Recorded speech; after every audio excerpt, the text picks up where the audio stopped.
Ito ang GMA Regional TV News. Mainit na balita mula sa Luzon, hatid ng GMA Regional TV. Mahigit 20 sakay ng isang bus ang sugatan matapos itong tumagilid sa Villasis, Pangasinan.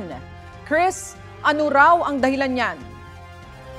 Tony, may iniwasan daw ang bus kaya ito nadulas at sumadsad sa railings. Yan at iba pang maiinit na balita hatid ni Jeric Pasilyao ng GMA Regional TV.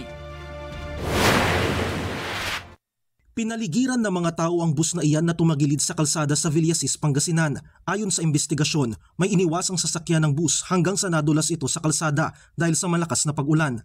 Sumadsad sa metal and concrete railings ang bus hanggang sa dumausdos ng ilang metro. 21 pasahero ng bus ang sugatan, pati ang driver at 2 konduktor. Damay rin ang isang poste ng solar light. Ayon sa pulisya, wala pa sa kanilang kustodiya ang bus driver dahil wala pang nagsasampa ng reklamo. Sasagutin daw ng pamunuan ng bus company ang pagpapagamot sa mga pasahero. 2 ang patay sa magkahiwalay na insidente ng pamamaril sa Pampanga. Sa unang insidente, 2 armadong lalaki ang dumating sa bahay ng biktima at saka siya binaril. Nakatakas ang mga sospek. According po dun sa mga kamag-anak niya, wala naman po siyang kagalit. However, meron lang po siyang mga nakakasagutan kasi po pag nagbibilad siya ng palay, walang makadaan dun sa kalsada. And merong ilang mga dumadaan doon na parang pinapagalitan niya.